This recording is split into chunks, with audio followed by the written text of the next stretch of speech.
ಬೆಳಗಾವಿ ಜಿಲ್ಲಾ ಆಡಳಿತ, ಜಿಲ್ಲಾ ಪಂಚಾಯತ್, ಯುವ ಸಬಲೀಕರಣ ಮತ್ತು ಕ್ರೀಡಾ ಇಲಾಖೆ, ವಿಕಲಚೇತನರ ಹಾಗೂ ಹಿರಿಯ ನಾಗರಿಕರ ಸಬಲೀಕರಣ ಇಲಾಖೆ, ಮಹಿಳಾ ಮತ್ತು ಮಕ್ಕಳ ಅಭಿವೃದ್ಧಿ ಇಲಾಖೆ ಹಾಗೂ ವಿವಿಧ ಸ್ವಯಂ ಸೇವಾ ಸಂಸ್ಥೆಗಳ ಸಂಯುಕ್ತಾಶ್ರಯದಲ್ಲಿ ವಿಶ್ವ ವಿಕಲಚೇತನರ ದಿನಾಚರಣೆಯ ಅಂಗವಾಗಿ ಬೆಳಗಾವಿ ಜಿಲ್ಲಾ ಮಟ್ಟದ ವಿಕಲಚೇತನರ ಕ್ರೀಡಾಕೂಟ ನಗರದ ಜಿಲ್ಲಾ ಕ್ರೀಡಾಂಗಣದಲ್ಲಿ ಜರುಗಿತು. ಆರಂಭದಲ್ಲಿ ಕ್ರೀಡಾ ಧ್ವಜಾರೋಹಣವನ್ನು ನೆರವೇರಿಸಿದ ಪ್ರೊಬೇಷನರಿ ಐಎಎಸ್ ಅಧಿಕಾರಿ ದಿನೇಶ್ ಕುಮಾರ್ ಮೀನಾ ಅವರು ಬಲೂನ್ಗಳನ್ನು ಹಾರಿಸುವ ಮೂಲಕ ಕ್ರೀಡಾಕೂಟಕ್ಕೆ ಚಾಲನೆಯನ್ನ ನೀಡಿದರು. ಗಣ್ಯಮಾನ್ಯರಿಂದ Shri Dinesh Kumar Meena IAS probationary EO Khanapur ಹಾಗೂ ಶ್ರೀ ನಾಮದೇವ್ ಬಿಲ್ಕರ್ ಜಿಲ್ಲಾ ವಿಕಲಚೇತನರ ಹಿರಿಯ ನಾಗರಿಕ ಸಬಲೀಕರಣ ಇಲಾಖೆ, ನಾಗರಾಜ್ ಉಪನಿರೀಕ್ಷಕರು ಮಹಿಳಾ ಮತ್ತು ಮಕ್ಕಳ ಕಲ್ಯಾಣ ಇಲಾಖೆ, ಶ್ರೀ ಲಕ್ಷ್ಮಣ ಭಜಂತ್ರಿ ಸಿಡಿಪಿಒ ಖಾನಾಪುರ್, ಶ್ರೀ ಬಿ ಬೋಲನ್ ಉದ್ಘಾಟನೆ.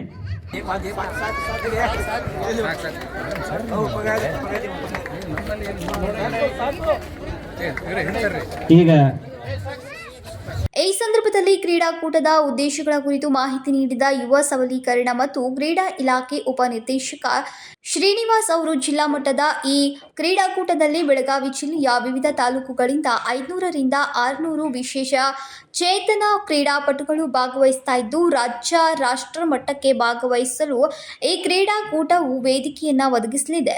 ವಿಕಲಚೇತನರ ಸ್ಪರ್ಧೆಗಳಲ್ಲಿ ನಮ್ಮ ದೇಶದ ಕ್ರೀಡಾಪಟುಗಳು 29ಕ್ಕೂ ಹೆಚ್ಚು ಪದಕಗಳನ್ನು ಪಡೆಯುವ ಮೂಲಕ ದೇಶಕ್ಕೆ ಹೆಮ್ಮೆ ತಂದಿದ್ದಾರೆ. ಆದ್ದರಿಂದ ಈ ಮಟ್ಟಕ್ಕೆ ಹೋಗುವ ಕ್ರೀಡಾಪಟುಗಳನ್ನು ಗುರುತಿಸೋಕೆ ಇಂತಹ ಕ್ರೀಡಾಕೂಟಗಳನ್ನು ಪ್ರಯೋಜನಕ್ಕೆ ಬರಲಿವೆ ಎಂದು ಹೇಳಿದರು.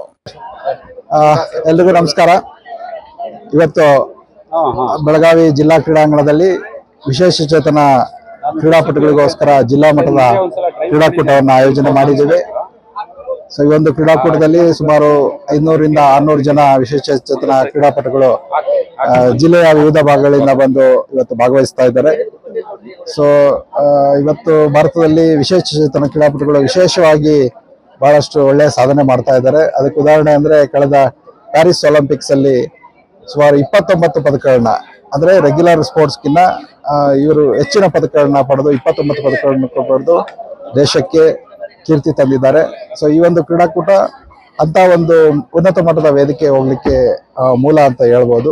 ಸೊ ಈ ಒಂದು ಕ್ರೀಡಾಕೂಟದಲ್ಲಿ ಭಾಗವಹಿಸಿ ನಾಳೆ ಇಲ್ಲಿಂದ ಅವರು ಭಾಗವಹಿಸ್ತಾ ರಾಷ್ಟ್ರ ಮಟ್ಟದಲ್ಲಿ, ಅಂತಾರಾಷ್ಟ್ರೀಯ ಮಟ್ಟದಲ್ಲಿ ಭಾಗವಹಿಸಿ ಒಲಿಂಪಿಕ್ಗೆ ಹೋಗೋ ಕೂಡ ಅವಕಾಶ ಇಲ್ಲಿಂದ ಸಿಗುತ್ತೆ ಅಂತ ಒಂದು ಆಯೋಜನೆಯನ್ನ ಯುವ ಸಬಲೀಕರಣ ಮತ್ತು ಕ್ರೀಡಾ ಇಲಾಖೆ ಹಾಗೂ ಮಹಿಳಾ ಮತ್ತು ಮಕ್ಕಳ ಕಲ್ಯಾಣ ಇಲಾಖೆ, ವಿಶೇಷ ಚೇತನ ಹಿರಿಯ ನಾಗರಿಕರ ಕಲ್ಯಾಣ ಇಲಾಖೆ ಇವರೆಲ್ಲ ಸಹಯೋಗದಿಂದ ಇವತ್ತು ಆಯೋಜನೆ ಮಾಡಿದ್ದೀವಿ. ಇನ್ನು ಬೇರೆ ಬೇರೆ ತಾಲೂಕುಗಳಿಂದ ಆಗಮಿಸಿದ ವಿಶೇಷ ಚೇತನ ಕ್ರೀಡಾಪಟುಗಳು ಉತ್ಸಾಹದಿಂದ ವಿವಿಧ ಕ್ರೀಡೆಗಳಲ್ಲಿ ಭಾಗವಹಿಸಿದ್ರು. ಇದೇ ರೀತಿ ಇನ್ನೂ ಅನೇಕರು ಇದರಲ್ಲಿ ಉಪಸ್ಥಿತರಿದ್ದರು. Vinod Kolkar, KMM Kannada news, Belagavi.